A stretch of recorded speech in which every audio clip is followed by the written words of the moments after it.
Welcome to the NBA Coast to Coast podcast brought to you by thelines.com. Coming to you from the West Coast, Josh Lander, joined as always by Nate Weitzer on the East Coast. And it's Playa Props here for Wednesday's big NBA slate. We're recording this on Tuesday, getting ahead of these early lines with you guys as they just started to trickle out here for the player props in the NBA. Continue to follow along and like and subscribe to that page. We also have a best bets video up for you that we're bringing you guys each and every weekday this season alongside these Playa Props. Also want you to head to thelines.com, check out the written content on the site right now, and use that odds finder tool that we have up there to make sure that you are getting the best odds available to you when you're making these bets in the NBA this season. Nate, let's go ahead and jump into NBA player props. I was 0-2 last night. I owe us big time in the sort of prop jar, if you will, and I promise to make up for it here. But let's kick it off with your first prop as you are staying wicked hot so far. Yeah, I'm looking for a way to target this Jazz Pacers game, which should have an implied total of $1 million, based on how they've been playing lately. But it's like I went through all the supporting players and was like, why not just Lauri Markkanen? And it's only 23.5 points, and it's pretty good juice at FanDuel, minus 113. Maybe that'll change by tomorrow. I'm fine playing him up to 25 points. Like, the Pacers' biggest issue is power forward. Last year, they signed Obi Toppin. He has not necessarily been the fix thus far. You know, he is criticized for being not the best horizontally inclined defender. And Markkanen, should eat against him. He went for 29-11 in his trip to Indy last year, coming off a big revenge game against the Bulls. He's now posting a 27.5% usage rate on the road this year. He's shooting 44% from three on more attempts. So really terrorizing defenses as they try to close out on him to deal with that. His free throw rate is down. I think he's due for positive regression there against a Pacers team that allowed the second most free throws last year and is allowing the fourth most this year. Also allows the most 2-point field goals thus far, playing at the second fastest pace, scoring a ton, and they're giving up the highest foul rate. So the regression is there. If you want to add the rebounds for Markkanen, I won't blame you. It's only 8 to tack on there. I think he's a pretty good bet for a double-double here in a game that should be really up and down. Yeah, no question. Up and down. Like, it's going to happen. We know that. It'll be probably another one of those fun games. I don't think it really matters. Obviously, I like taking Utah points a little bit more when they're at home, but you don't have a choice in this type of matchup with Indy. So I think, like you said, looking for points in that game is a great way to go. Solid matchup, best offensive player, all makes sense to me at a low 20s number there. I'm going with a number that also feels low. I thought I was going to see 30.5 points for SGA's points prop.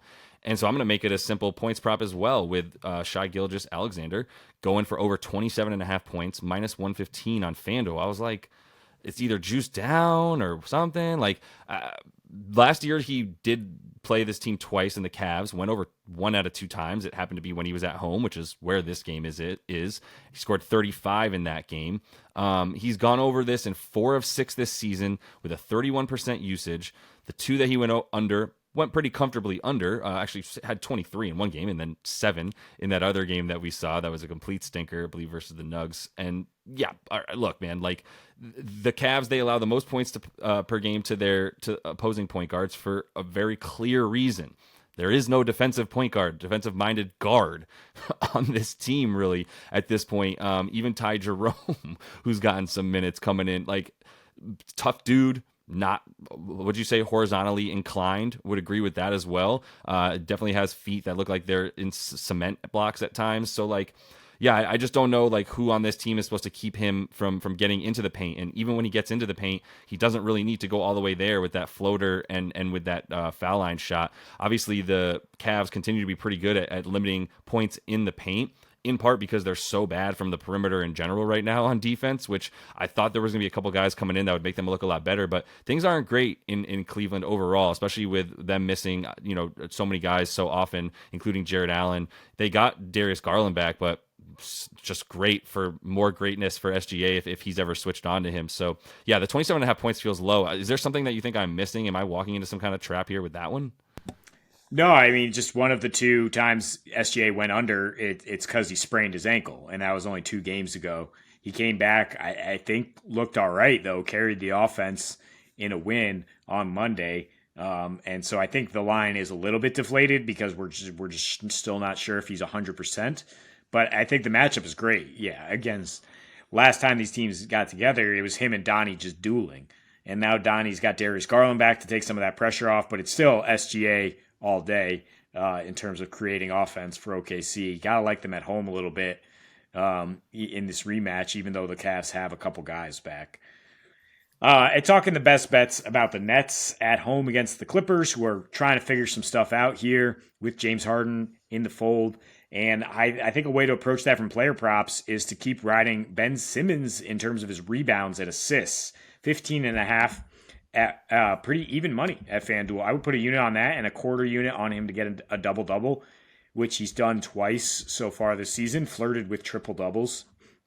Mostly because, if James Harden just pulls down the hustle stats of your entire team, Ben Simmons is the antithesis of that right now. He's trying to prove himself by just getting loose balls, getting rebounds, pushing the pace, getting assists and dunking, and not trying to do anything out of his ahead of his skis on offense.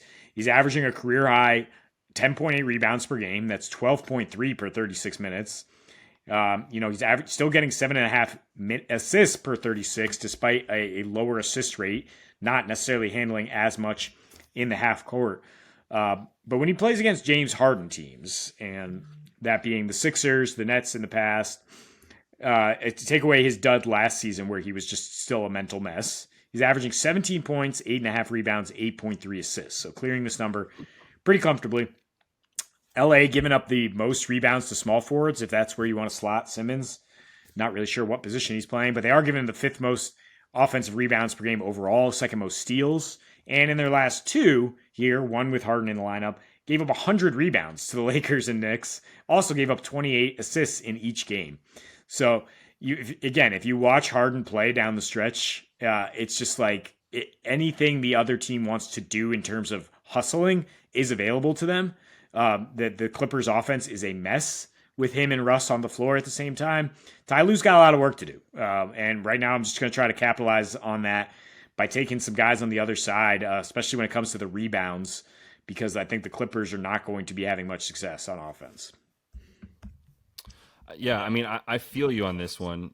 My first thought with this game is like, well, if the starting lineup is those five guys, that's a lot of Ole defense, especially in the backcourt where you've got Cam Thomas doing work. I mean, maybe Mikal gets the best defender on the other team, which who is? I mean, it's Kawhi if he was trying. I haven't seen Kawhi put forth that level of effort. PG's probably not far behind him. I guess I just also think the points for other guys, like it's getting pretty high for Cam Thomas at 26.5, Mikal 22.5.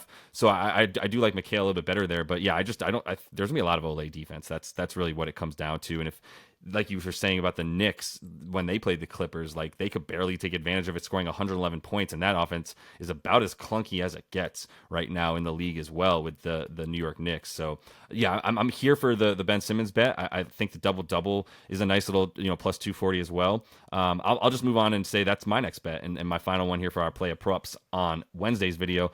DeAndre Ayton, double-double. Nothing's out for my boy right now, but if he can get to 10 points, he's getting 10 boards. I expect his boards prop to probably be 11.5, maybe 12.5. If it's 12.5, I think it's definitely a little bit high. If it's 11.5, I think it's still a pretty good number. He's averaging 13.3 on the season and has gotten at least 11 boards in every game that he's gotten double-digit boards, except for one. And there was one game where he got the 9 boards and didn't get 10.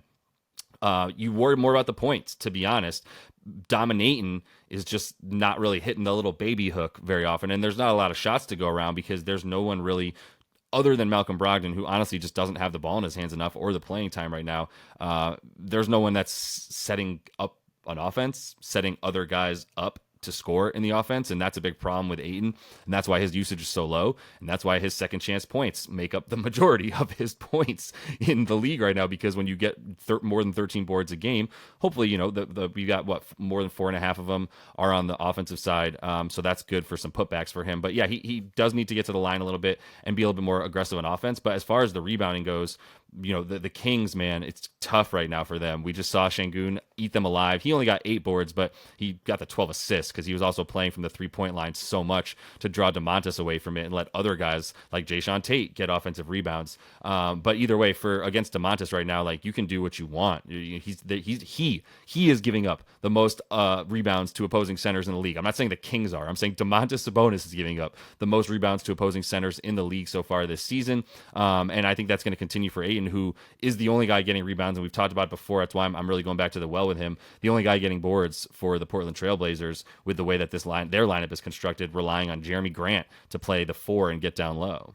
Sounds like you're more confident in just taking his rebounds prop as long as it's 9. I just don't know what it is. Yeah. 10.5. Yeah. You might want to split your unit between that depending on what the odds are here. Because, yeah, the Kings offense is a train wreck at the moment without De'Aaron Fox. So, yeah, you can count on that a little bit more. You said Şengün only had 8 rebounds. He only played like 27 minutes. The Rockets were up like 30 in the first half. The Kings just got rolled.